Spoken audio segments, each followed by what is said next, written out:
Good morning, everybody, and welcome to our webinar on managing an agile workforce. My name is John Hales. I'm a partner in the employment team at Womble Bond Dickinson, based in our Southampton office, although predominantly at the moment working from home. I'm joined this morning by one of our associates, Jayne Flint, from our Leeds office. Jayne's going to lead the session talking around some of the legal issues around managing an agile workforce in the current climate. Timing, I think, is helpful around this particular topic. I was discussing with a number of colleagues and others recently the effect that the pandemic has had on a number of our clients, and perhaps the fact that there is clearly going to be more agility required in terms of managing a workforce. Somebody said to me they thought we were 10 years further on than we would have been without the pandemic in terms of the flexibility and agility which employees are looking for. And therefore, we thought this was perfect timing to look at the legal challenges and the legal issues that employers need to be thinking about when managing such an agile workforce. Once Jayne has finished her presentation, I'm going to pick up with one or two recent developments. There's obviously an awful lot going on at the moment, lots of government announcements on a daily basis. So I'll just try and pick up some of the more important issues, which I think you need to be aware of in terms of managing your existing workforces. In terms of a couple of housekeeping points before we start, we're recording the session, but we won't be referring to individual names or organisations when we answer any questions so that we maintain anonymity. In terms of asking a question, the Q&A feature should be visible on your right-hand panel. To expand it, simply click the right-hand arrow. At the bottom of the screen, you'll see a free text field where you can type a question. Once your question is ready, you just need to press send to submit. If your Q&A isn't visible, click the panel options buttons in the bottom right-hand corner of the screen, which has three right dots.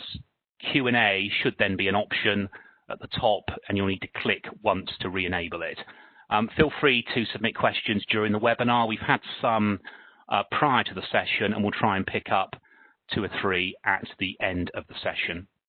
We'll also be running a couple of polls during the session. Once the poll is opened, you'll receive a prompt on screen to answer. So without further ado, I'm going to pass on to Jayne to start her element of the presentation. Jayne, over to you. Thank you very much, John. Welcome to the session today, everybody. Obviously, hang on a moment. I'm so sorry about this.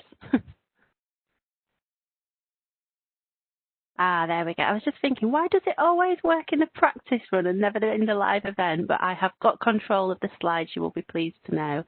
So agile working, what is it? Well, if I had asked most of you on this session today, 12 months ago, how many of your employees worked from home and how many you thought would be working from home in 12 months' time, I can guarantee most of you wouldn't have said the amount of people who are working from home as it is. You know, for most employers, certainly for our workplace, it's pretty much all of us. We're all working from home.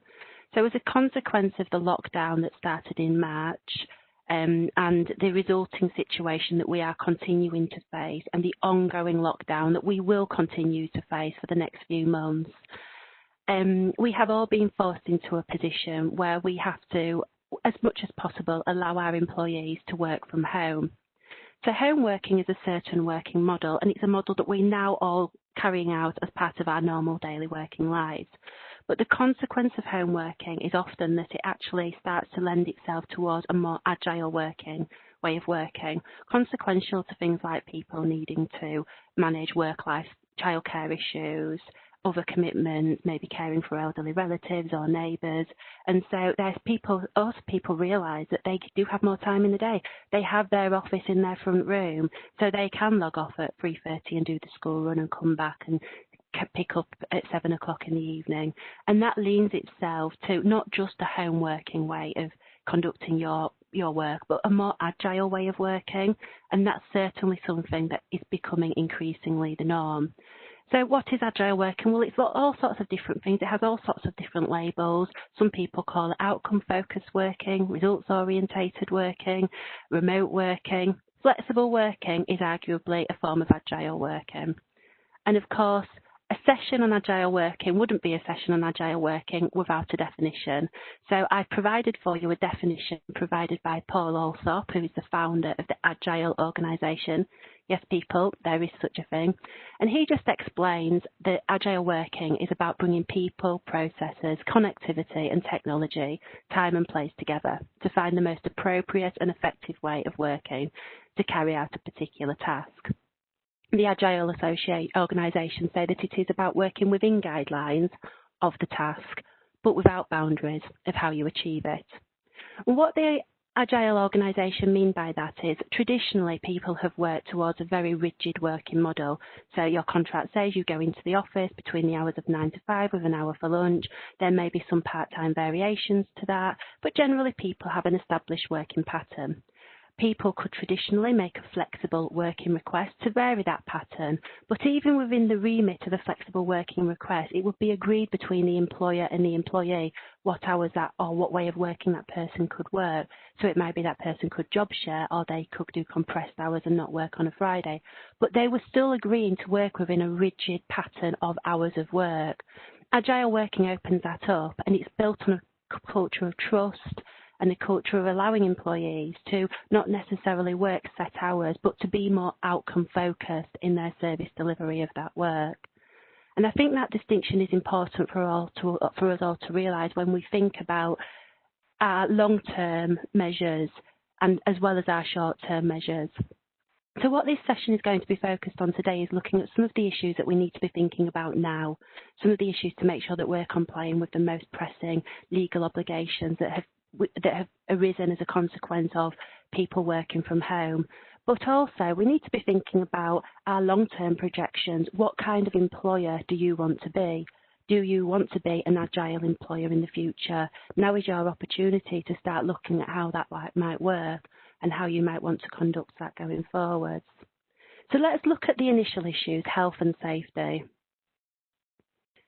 And thank you very much. You'll just see everybody, a poll has come up on the screen, and I can see most of you have completed it, so that's absolutely great. And the question is, how confident are you regarding your legal obligations in respect of monitoring employees working from home? We do have a session on that in a few slides' time, so completion of that will be very, very helpful.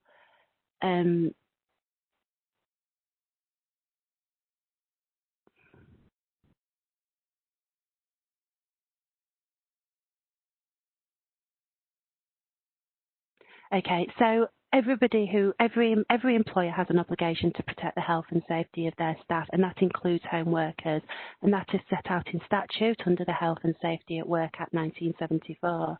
You also have an implied contractual obligation to protect the health and safety of your staff. Now, the Health and Safety Executive website has lots of useful tools and guidance on health and safety obligations, and it's definitely worth you checking that out to support you with complying with your health and safety obligations. We also have a great health and safety team here at Womble Bond Dickinson who will be very happy to assist you. So if you've got any further questions and you need more assistance, please do get in touch. We're really happy to help. Every employer is under an obligation to carry out a workstation assessment of their employees in order to conduct an assessment of the risk and ensure that the employees are working with suitable and sufficient equipment, and that includes home workers. You'll be pleased to know that there's no special requirement imposed on home workers, so you don't need to get special equipment for home workers. However, what you do need to be aware of is that under the Provision of Use and Equipment Regulations 1998, any equipment which is actually supplied by the employer to the employee must be suitable for purpose and maintained in good working order and inspected regularly.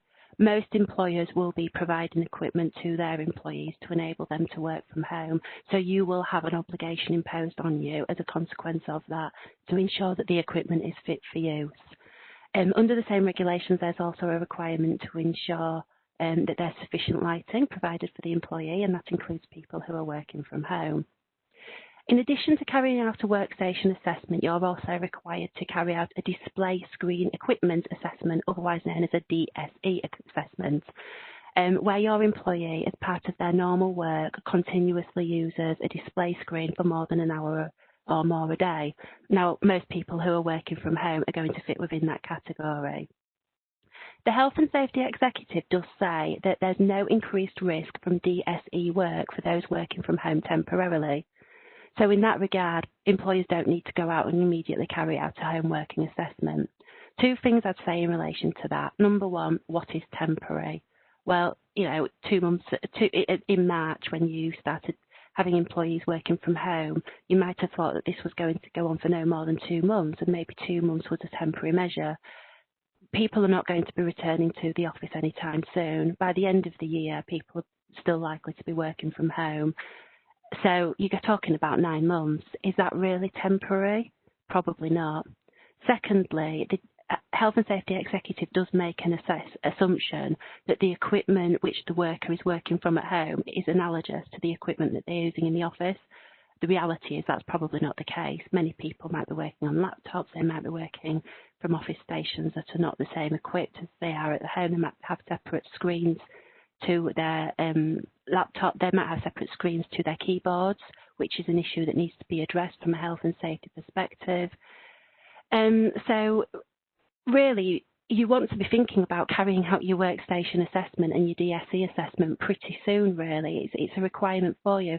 Why would you want to do that? Well, as well as the fact that you've got a requirement imposed on you by law to do that, it's sensible to start to flag the issues now. If you've got to be prepared for the fact that if you do a workstation assessment and a DSE assessment, they may come back and uncover issues that you need to address as an employer, and you need to be prepared for that. But surely it's better to address those issues now rather than to leave it, because if you leave it, you might find in a few months' time people have work-related injuries, and that may increase the risk of personal injury claims in the workplace. Also, a very important reason for doing workstation assessments is to flush out any disabilities, any physical disabilities that people might be experiencing, to ensure you can make reasonable adjustments to support those individuals. So carrying out a workstation assessment will facilitate that aim and enable you to comply with your obligations under the Equality Act to support people with disabilities and make reasonable adjustments. How do we do it? I can hear you all shouting. Well, actually, the Health and Safety Executive has a really good link on its website. Just go to the website. It has a really good section, very helpfully entitled Home Working. And on there, it has a very useful assessment that you can actually print off, go through, check whether it's suitable for your business. You might need to tweak it a little bit. And you can provide that workstation assessment and DSE assessment to your employees to ask them to complete that and carry out the assessment at home.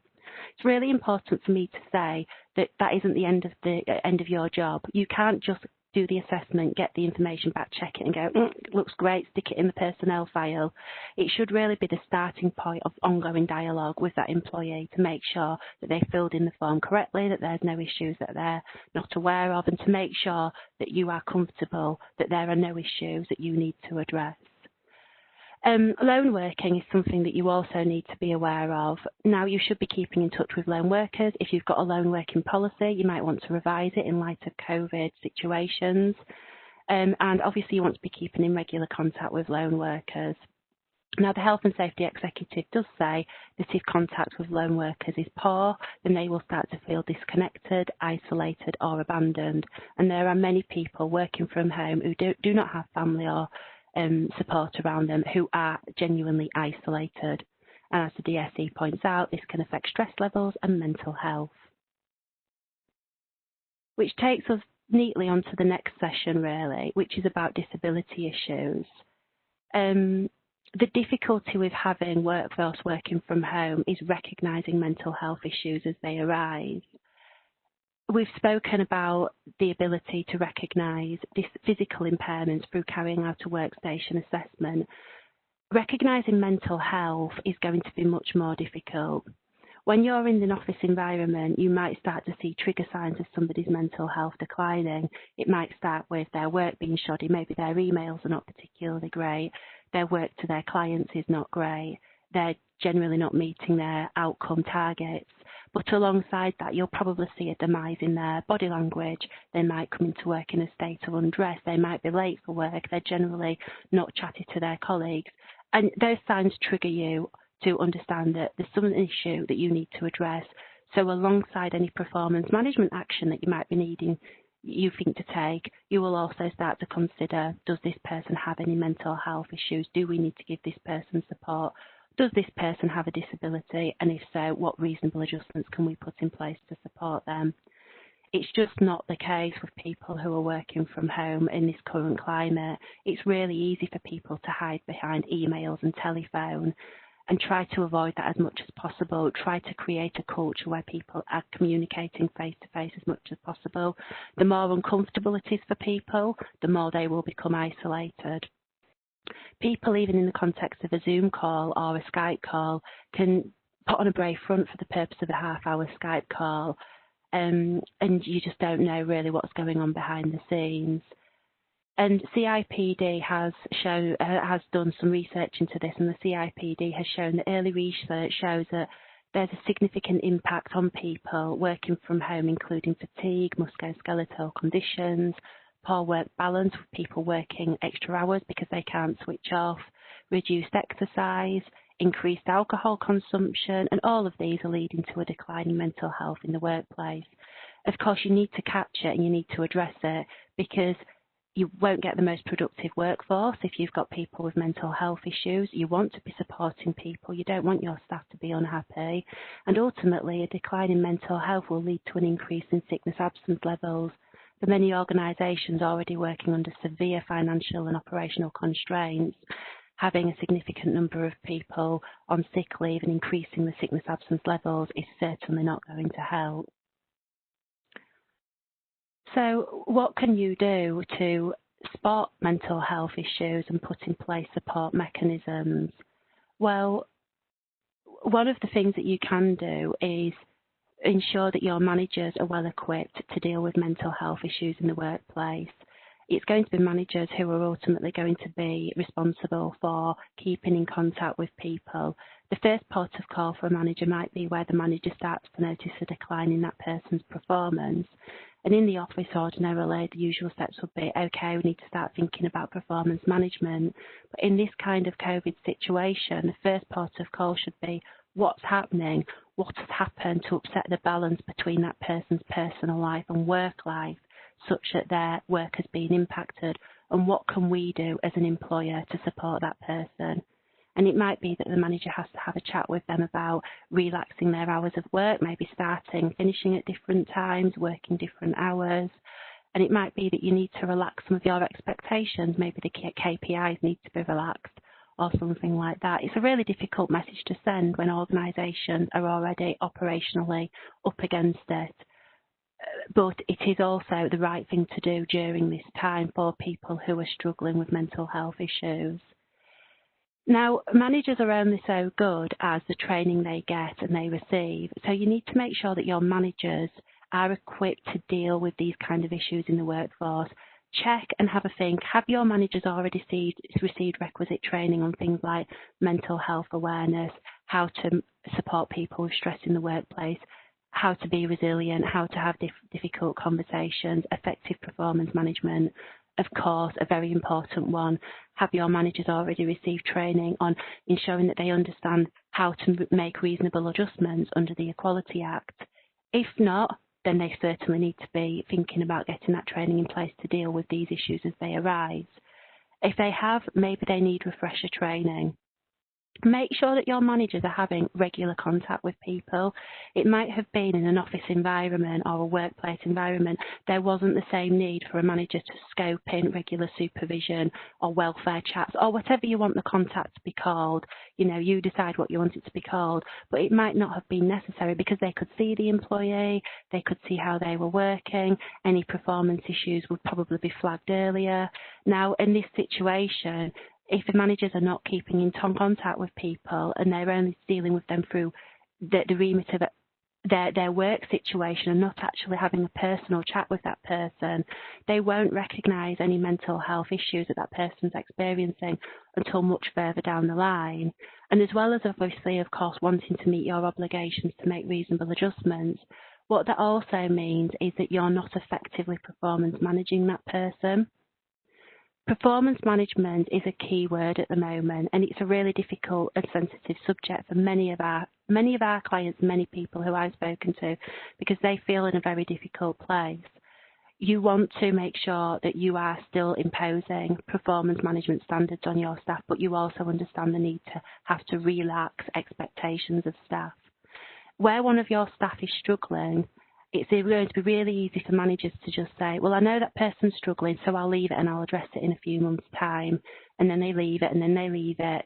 Classic situation, you get 6 months down the line and the manager's knocking at your door saying, that person's not met any of their KPIs, their work's been shoddy, I've got a number of customer complaints about them, I want to performance manage them, and I want to move straight to formal proceedings because I can't do that. So actually encouraging managers to have frank conversations with people to explore options that they can put in place to support people who are struggling with mental health issues, but whilst also understanding the need to set clear expectations and realistic expectations about what can be achieved by those people is absolutely key in that manager's performance toolkit. Obviously, make sure that you create a culture of regular contact. Encourage Zoom calls, team calls. We have 2 calls a week, for example. We have 1 call where we talk about work issues, and then every Friday, everybody in the team just jumps on a Zoom call and we just talk about what we've been doing that week, what we're doing at the weekend. And it's a good way of people engaging with each other. Employees are also setting up WhatsApp groups and stuff like that. Anything that you can do as a business to encourage ongoing communication is going to be really, really useful. And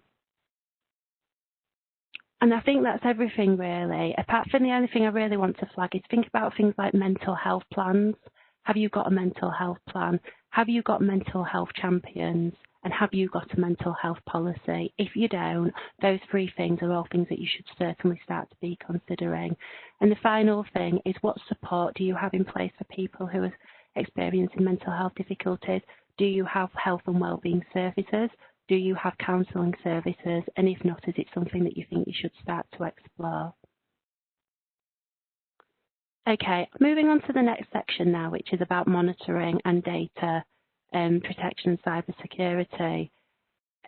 The sudden increase of people working from home has meant that there is a huge increase in traffic of personal data, which has been taken out of the very safe, secure remit of the office environment, out of that to people's home working systems. It's an increase of employees' personal data, customers' personal data, and third parties' personal data. That is a risk to your business. So the first question that we are being getting asked by people is, how do I monitor my employees and to what extent can I? You may be tempted to want to monitor your employees remotely, and for example, it's easy now through things like you can record remote calls. This webinar is being recorded. You might want to check email traffic, or you might want to check website browsing habit and activity. Obviously, the reason behind that would be to monitor the productivity of staff. How many people working from home are really coasting and spending more hours on the internet than they should be? How many people are not sending emails to clients in line with their managers' expectations? So there's good reasons for why people will want to monitor their workforce more so in this current climate than they may have wanted to before. To what extent can you do that? Well, the first thing to note is really that there is no established data privacy law in the UK. Instead, the rights of employees has been established over time through a combination of the regulatory framework, which has been an introduction of inception legislation, and also the European Convention on Human Rights, particularly Article 8, which introduced the concept of the right to private and family life. And what that has meant that employers need to strike a balance between ensuring that they meet their business needs when monitoring employees, whilst also respecting the right to people's private and family life, which is enshrined in Article 8 of the European Convention. It's really important to get it right. If you don't get it right, you might be in breach of one of those substantive legislative requirements. You might be in breach of the Data Protection Act, and you might be in breach of the implied terms of trust and confidence towards your employee, which will result in that employee potentially resigning and bringing a claim for constructive dismissal and potentially discrimination, as well, of course, as the reputational fallout. I can't stress enough that the extent to which you will be able to monitor your employees will depend on whether you have an acceptable usage IT policy and the extent to which that acceptable IT usage policy has been communicated to staff. If you don't have an acceptable IT usage policy, then you're going to struggle to monitor your staff in line with your legal obligations. If you do have an acceptable IT usage policy, I suggest you get it, dust it down off the shelf, have a look at it and read it. And consider whether or not the content of that policy is in keeping with the current climate that you're working from. And also whether you are going to be wanting to implement any additional monitoring measures to reflect your business needs. And if so, your policy will need updating to reflect that. It's really important as well to note that if you are going to be doing that and you are going to be taking any action of that kind, then you are going to be changing the way in which you process the personal information of your employees. Therefore, you need to ensure that you have done an impact assessment to consider your obligations in respect of the processing of that material under the Data Protection Act, because you can only process that data if it is in keeping with the legitimate aims enshrined in the data protection legislation. So you really must do that. That is really, really important. You must look at the policy and you must consider whether or not you are going to make changes, and then it will be a balancing act between what kind of measures you want to take. Proportionality is the key. So a blanket monitoring on all employees' IT usage, all of their internet website browsing, all of their emails sent out, will be likely to be draconian. Spot checking of employees should be fine. Making sure that you have got established systems in place to make sure that you can flag any risks and then identify those risks. And there's all sorts of tools that IT teams can use to do that. Should be fine because there is a legitimate business reason for doing it, but it will be about making that balancing act. And also communicating the policy to staff is absolutely essential. So don't just send the acceptable IT usage policy to staff and that's it. Use it as a means of ongoing communication, making sure that there's a constant reinforcement of those people of what is and what is acceptable. At the same time, of course, there is a blur in the distinction between people's personal life and professional lives at the moment. And obviously, that extends to people's virtual lives. So in an office, people were being monitored, they had their colleagues around them, there was more peer pressure and more managerial pressure imposed on people to ensure that they didn't go on incorrect websites or download software that might not be appropriate. It's easier, it's more tempting for people to do that. And as people do that, people get complacent, people start putting things on Facebook whilst they're at work, and it opens up a whole host of social media implications. If anyone on this call has ever tried to deal with an employee who has had a social media fallout, you'll know how painstakingly difficult it is to manage that situation. Revise your social media policy. If you don't have a social media policy, think about implementing one. I'm just going to quickly run through a few cases under the European Convention just to illustrate the balance that you should be striking when you're considering monitoring employees. So the first case is Copeland, and in this case, the European Court on Human Rights said that monitoring an employee's internet and mobile phone records was a breach of Article 8. The reason was because the employer didn't have an acceptable usage IT policy and never told the employee that the monitoring was going to take place. Now, it didn't actually look at the websites that she was checking. It just checked how much internet access she was using, and it didn't monitor her phone calls. It didn't record her phone calls. It just checked the phone records to see who she was calling. But that was still deemed to be an infringement of her right to private and family life. Now, if the employer had had an acceptable usage policy in place and had communicated that policy to her, those actions would have been deemed to be legitimate and in line with the proportionality requirements imposed on the employer. In Babushka and Ramona, Babushka was dismissed for personal internet use at work, and this was contrary to the employer's IT policy. Now, in this case, they did have an IT policy which said that no internet use and no personal email use was acceptable. And this individual had used the internet for personal browsing, and he'd used his work email to email his fiancée. and his brother. His usage was arguably not excessive, but there was a blanket ban on any personal use, so he was dismissed.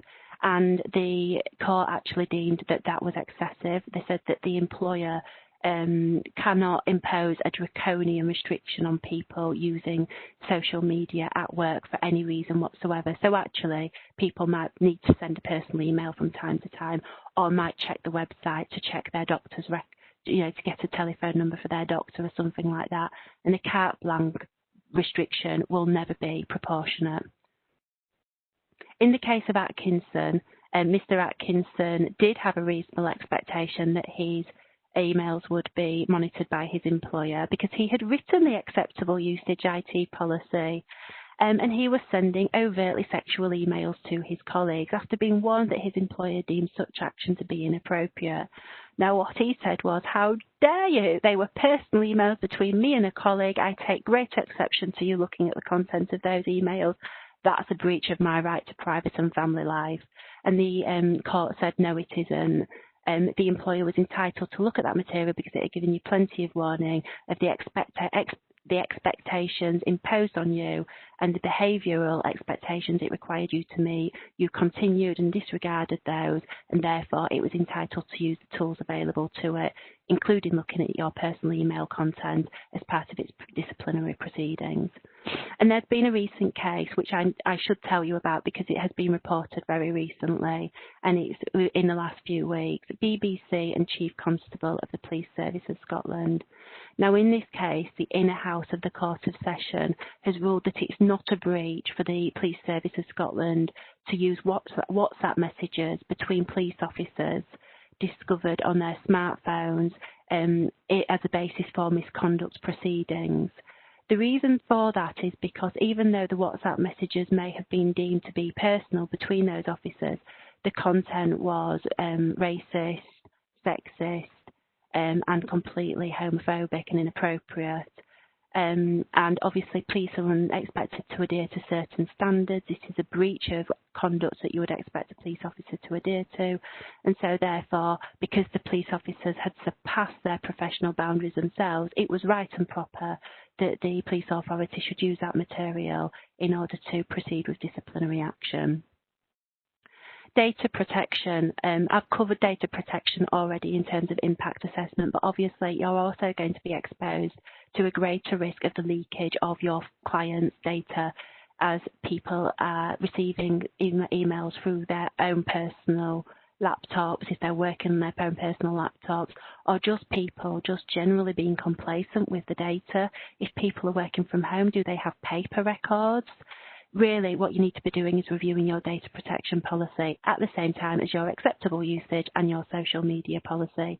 You need to check whether the current climate meets your data protection obligations. What risks does the current climate pose to your business from a data protection perspective, and what can you do to minimise that risk? And that takes us on to cybersecurity.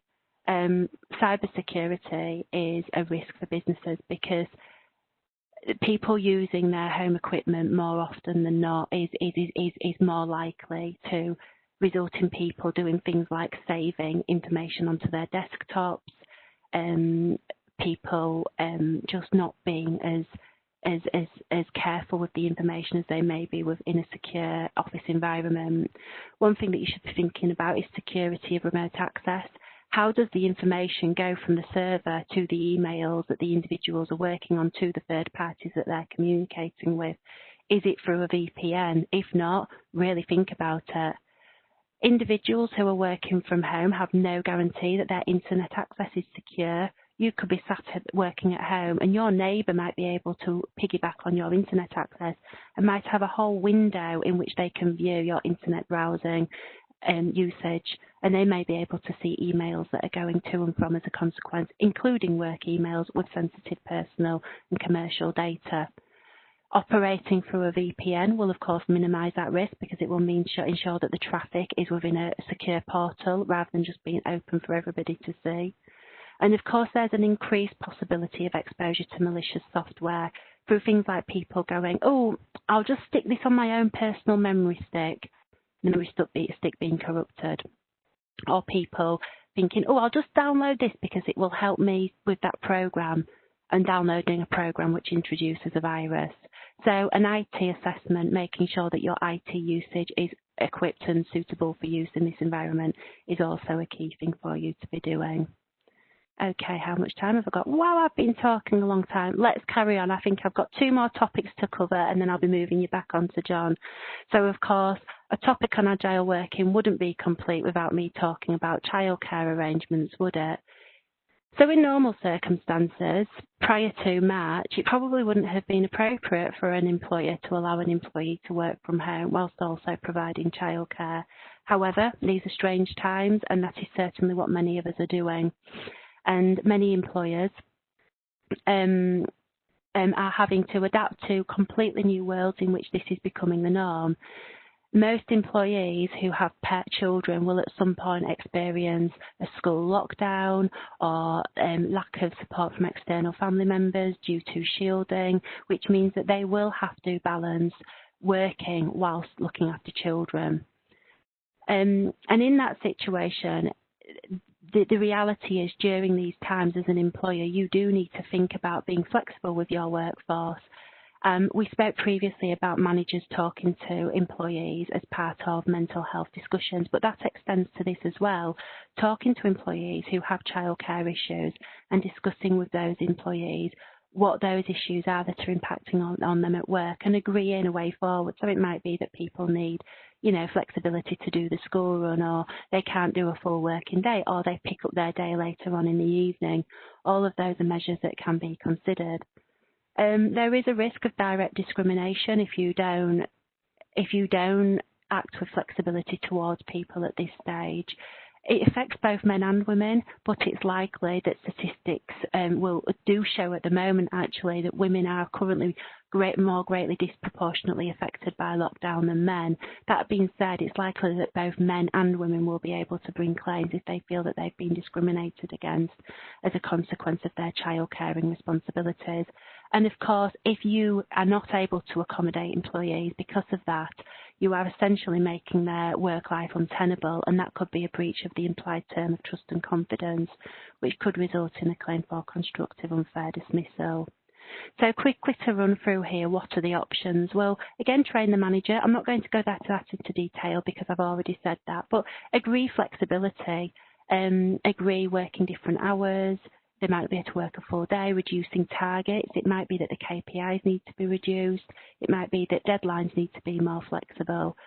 Make sure that the manager is aware of what remit they do have available to them, though. It needs to be clear that the business is supporting this, so the manager doesn't feel that they're unilaterally making decisions and worrying about the consequence of them making those decisions. Remember that people do have the right to time off to care for dependents. That's unpaid time off, but it's something that you might want to discuss with employees. Some employees might want to work less hours, and it might be that there's a reduction in their pay as a consequence. Maybe they'll do 4 days instead of 5. And some people might want time off in order to care for their dependents, and that's something that you can and should facilitate. Which leads us on to the final section, which is flexible working requests. Now, if you have done everything that I have discussed in this webinar and you have imposed essentially what is an agile working model, and managers have discussed with people what their pressure points are and agreed a way forward with those people, at this current time, during this current lockdown situation, which we all assume is at the moment a temporary period, we don't know how long temporary is, but it's temporary, it isn't the norm. We expect that we will be going back to the office at some point and normality will resume. And hopefully, employees shouldn't want to be making flexible working requests at the moment because they should be happy with their situation. That being said, there will be people in these current times who may be feeling compelled into making flexible working requests. Maybe it's because they don't feel that their conversations with their manager have aided them to the extent that they would have liked. Or maybe it's just that they've got used to a new way of working and they want to make it more formal. Well, what do you do if that's the case, and how do you manage it? Oh, and I can see John's just said we had a question in from somebody asking, what do you do in terms of managing people who have agreed an agile working way once you get back to the office? I'll cover that question in a minute. That's a really good question. Thank you. So at the moment, if you get a flexible working request from people, you should be dealing with it under the flexible working request process. I'm just going to run through that really, really quickly because I'm conscious that John's got a lot to talk through and I've dominated this session. But basically, remember, people only have one chance every 12 months to make a flexible working request. So if they make the request now, they can't make it in 12 months' time. That's going to be really important. And strategically, you might rather somebody make the request now than make it in 6 months' time. If you can accommodate their request now, then why not agree it now? When that person makes their request and there is a process to follow, they must have had at least 26 weeks continuous service. The employee will trigger the request by sending the request in written form, setting out what they want the flexible working to be, and how they expect that change to impact on the employer and what steps can be taken to address it. And the employer will then have 3 months in which to consider the request and to agree whether or not it can meet it. If the employer can't meet it, then it has to be for one of the business reasons set out in the legislation, and that's very much things like the burden of additional costs, detrimental impact on the need to meet customer demand, inability to recruit additional staff. And you'll then have to decide if you can. Now, if you can, there is an expectation on you to work with the employee to find some sort of compromise or solution. Just saying no, you can't meet the flexible working request is unlikely to ever be reasonable. Now, if it's the case that you can accommodate a flexible working request now, but you're worried about what that means for you long term, you do, of course, have the option of agreeing to a temporary, a flexible working request on a short-term measure. So you could say to staff, okay, we'll agree to that. We'll agree to the flexible working request for a month, for 2 months, for 3 months. And at the end of that period, we'll review it to see whether that request is still in keeping with our business needs. And if not, we will be entitled to revert to the previous way of working. So you can agree the flexible working request on the proviso that it's part of an ongoing temporary arrangement. Of course, the situation is going to be very different for businesses in a few months' time, and particularly what might work now might not work for a business in 6 months' time when there's a greater impact on performance, input, etc. And certainly when businesses go back to the workplace, your needs now will be different then. So if refusing a flexible working request usually requires some sort of statistical evidence. You might not have that statistical evidence now, but in the future you probably will have more statistical evidence to support those business reasons for refusing a flexible working request. So you should be able to consider that at that time in light of the statistics and the new information available to you.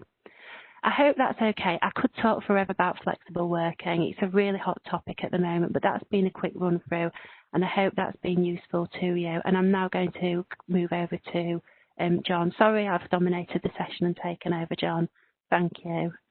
Jayne, not at all. You're not taking over in any respect, and I know you're very helpfully going to help with the slides moving forward. So what I just thought I would wrap up with, and then we'll come on to a couple of questions at the end, is just a reminder there's a lot happening at the moment, clearly, including yesterday afternoon's government announcement on the creation of the 3-tier approach and what that potentially means for employment issues moving forward. So the first thing I just wanted to touch on was just a reminder of the job support scheme, which was Rishi Sunak's announcement recently. There has been an extension of that, and I'll come on to that in one moment. But just a reminder, the job support scheme, in essence, this replaces the furlough scheme. Okay, so it replaces the coronavirus job retention scheme, runs from the 1st of November till the end of April next year. Some reminders there on what the triggers are. So the employees must be on the PAE payroll before 23rd of September, must work a third of their normal hours. In those circumstances, the employer pays for the hours worked, plus the national insurance contribution, the pension contributions, and then the government and the employer jointly pay for the 2/3 of the pay that's been lost, and there's a cap there of nearly £700 in terms of what the government will contribute. We're expecting further guidance shortly. What's not clear at the moment how this is going to dovetail is what's going to happen if an employer has to make redundancies? Does the grant cease from the point of redundancy, or does the employer have to repay what they've already claimed? What's the situation if you started consulting in relation to redundancies? You may then need to look at reviewing plans. You might then claim under the job support scheme as well, or instead as a way of avoiding dismissals. But it's this issue around, if you, notwithstanding this, you take advantage of the job support scheme, then have to make redundancies. Now, we're expecting further guidance on that shortly. That was obviously the initial plans, and of course then over the last few weeks there's been in certain parts of the country a significant spike, as we all know, in relation to positive test results, and therefore the government have put together an additional extension to the job support scheme. That was announced at the end of last week. And it runs from the 1st of November until the end of April. Jayne, if you can move on to the next slide. It applies to any business which is legally required to close its premises as part of local or national restrictions. Now, the issue there is, in essence, for those of you that followed the announcements yesterday, this is those businesses that are operating in Tier 3. So at the moment that would be Liverpool, but there is likely, as we all expect, to be other areas that find themselves in the most highest tier, i.e. Tier 3 of the national of the lockdown arrangements in those parts of the country. So it is, and the emphasis there on that third bullet point, this is relevant for businesses that are required by law to close their premises. And the government has announced it will pay 2/3 of the employees' pay in those circumstances, capped at £2,100 a month. The employer would pay the national insurance contributions and pension, and employees must stop work for at least 7 days. And again, there are similar arrangements in relation to being on the payroll, and employees cannot be made redundant or given notice. What's clear here is this support is only available to employers that have to close by way of, the law saying you've got to do it. Interestingly, yesterday, I was just watching some of the debate, and a question was asked in Parliament around, we'll say we're in an industry where we are actually supplying, for example, the hospitality industry, our food and drink supply, in those circumstances, clearly demand is likely to drop quite significantly. It's quite clear in those circumstances, those businesses are not being told to close by law, and therefore will not be able to take advantage of this extension to the job support scheme, because they wouldn't be operating in Tier 3 in those circumstances. Again, I expect some political pressure in respect of this, so it is worth watching developments in relation to it. And we're expecting further guidance on a daily basis now, because the regulations have been laid before Parliament yesterday. They're being debated today, and clearly the plan is for certainly the Tier 3 provisions in relation to and the tiering, which will take place on Wednesday. So those regulations have to be voted on and agreed in Parliament today. So keep an eye out for further guidance. So that's the job support schemes. Just wanted to highlight one or two other issues that we've picked up on, which I think have had less publicity. The first is this criminal offence for employers around people who should be self-isolating. So set it out there in that first bullet point. An employer commits an offence if it knows that a worker has to self-isolate and it allows a worker to go to any place other than where they should be isolating. And this is a criminal offence. The fine is £1,000 for the first offence and increases up to £10,000 for subsequent offences. The important element here for you as employers is that directors, managers or company secretaries can be personally liable for this. The government is taking this extremely seriously, and therefore it's certainly something that you do need to be alive to. There are obligations on the employee. They have an obligation to tell the employer that they're self-isolating. But when you see some of the commentary around this, it's quite clear that there's a real obligation on employers also to sort of do their bit and ensure compliance with this element of what the government is trying to do. So employers are responsible for stopping employees from working unless they can work from home. It is quite wide-ranging. It applies to an employee who tries to go to the workplace, meets a customer or a client at their premises, visits a colleague at their house, or comment has been made potentially even goes to a post box to post something to work. If you're self-isolating, as you know, you've got to be self-isolating at home, and therefore this is just something I think employers need to be aware of. So, if you become aware that an employee has to self-isolate, perhaps just make it clear you've got an audit trail in place, liaising with them to ensure that they know that they should not be coming into work, and ensure actually that line managers and colleagues know that actually an individual is self-isolating and should not be working. And the final point I just wanted to mention was in relation to the employment tribunal system. Obviously, a lot of HR professionals join us on these webinars. The latest statistics have been published, which cover the 3 months from April to June this year. Unsurprisingly, claims are up by 18%. I think the indication there is clearly as and when the furlough scheme now comes to an end, albeit additional schemes are in place, we expect a further increase in tribunal claims.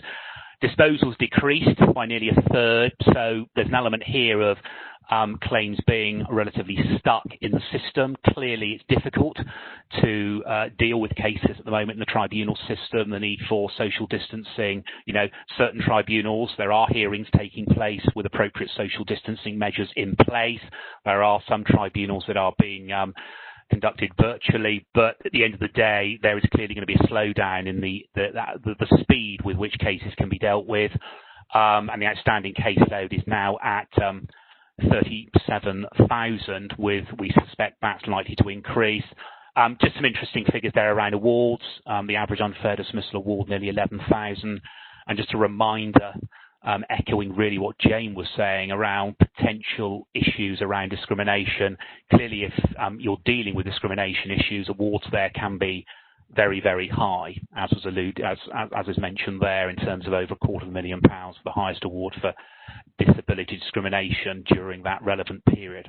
I think the other point to make is that because of the slowdown in terms of the processing of claims, certainly getting dates in the diary for hearings is becoming more challenging, clearly, for the tribunal service, understandably. So sometimes now, if somebody brought a claim today, and it was a complex claim for, say, between 3 and 5 days at a full hearing, I wouldn't be surprised if that hearing is being listed for the end of next year, towards the end of 2021, in certain circumstances, potentially drifting into the next year. Now, you can get sooner hearing dates, but that potentially is an issue then in terms of witnesses being able to recollect what actually happened at the time. So, there are challenges around this, which actually mean that, keeping appropriate record, detailed notes, ensuring that actually there's a good paper trail in place will be important. So that was just a quick heads up in terms of what we're seeing in practice.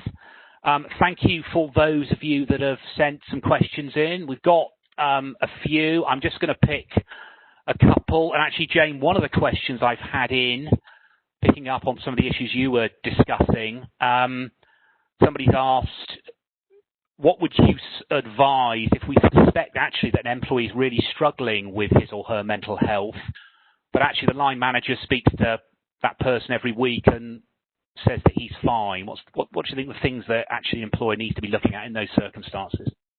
Yeah, I mean, your usual obligations on this issue apply in the same way as they would if that person wasn't working from home. So if somebody's suffering from, you believe that person is suffering from some sort of mental health issue, be it anxiety, stress, depression, whatever it may be, and the manager is saying that they're okay, that will not discharge the organisation from its responsibilities under the Equality Act. So you are vulnerable under the Equality Act for a claim for failure to make reasonable adjustments. What you also must remember is that if the manager subsequently has any performance concerns and performance manages that person, or maybe that person doesn't receive their bonus potentially because they haven't met their targets, then that person could also have other claims for things like discrimination arising from a disability because they have suffered a disadvantage as a consequence of their disability and the organisation's failure to take steps to remedy that.